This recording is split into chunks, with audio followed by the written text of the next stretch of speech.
Hello my friends, John LaRuffa here with another Unbiased unboxing, and this time we're going to be taking a look at Tekhenu, Obelisk of the Sun. So let's crack open this ancient looking game and see what is inside.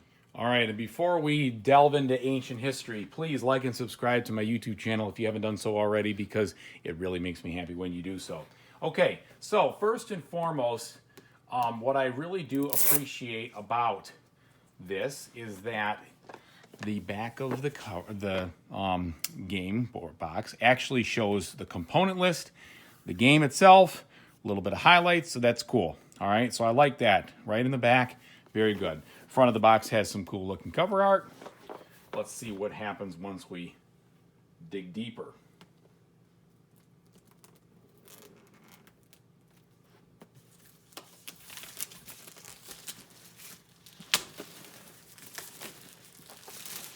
All right, now, plain box, nothing special there. Looks like here is our main attraction, the obelisk over here of the sun, so to speak. This is plastic. It's hollow, but it is sturdy. Probably a blow molded piece there. All right, and then a whole bag of bits, so we'll get into that. Let's get into that now. We got silica gel. Just galore here. Look at all these things. Okay, so looks like we have different types of custom wooden pieces here. So those look like maybe priests or something. We've got some pillars, whole bag full.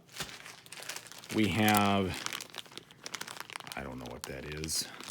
Maybe it's, I don't know. It's probably going to be obvious once I play with it. A couple of regular meeples here.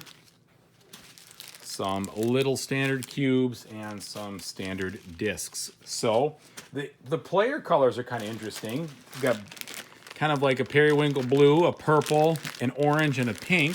So that's a little different than usual. All right, no problem there. Now we've got a bag of dice. These look like very standard dice. They feel like very standard dice. They roll like very standard dice, but that's just fine. So you won't have any surprises or letdowns there. There's nothing to wear off. They should be just fine. Square edges so they won't roll. All right, well, they won't tumble when you put them down.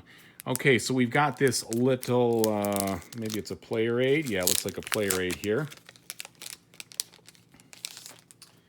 These are, they're fine. They're standard size cards. Tells me a little bit about what the dice affinity is and the turn structure. So that's cool. There's 4 of these, 1 per player. I like it. Nice.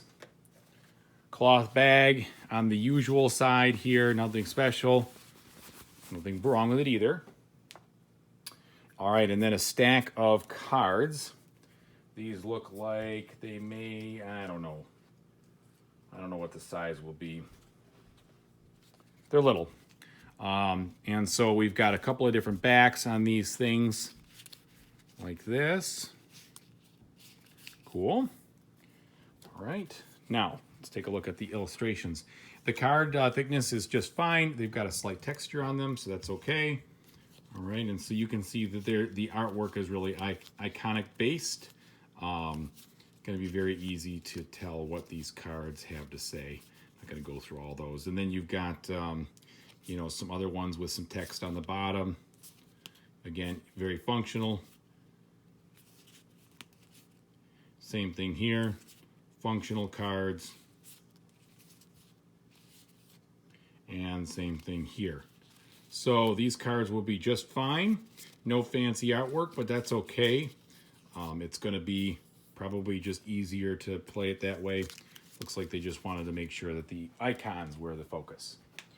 Now we get to the rule book. This is a thick boy. Look at that. All right, so there's going to be some reading involved in figuring out how to play this game.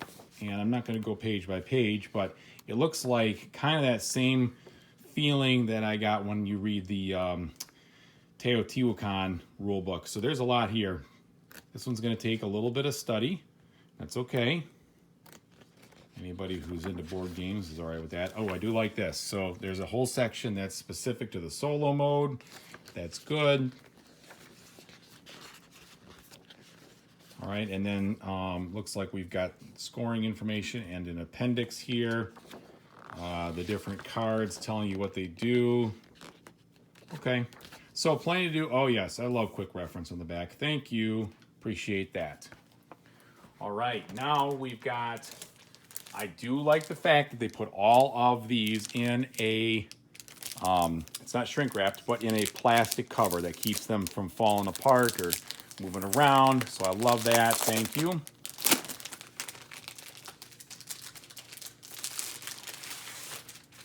Okay, and on the cardboard side here, we have, this is a little bit on the thicker side, which is outstanding. Hopefully it doesn't warp. These look like they'll be indents in this actual player board.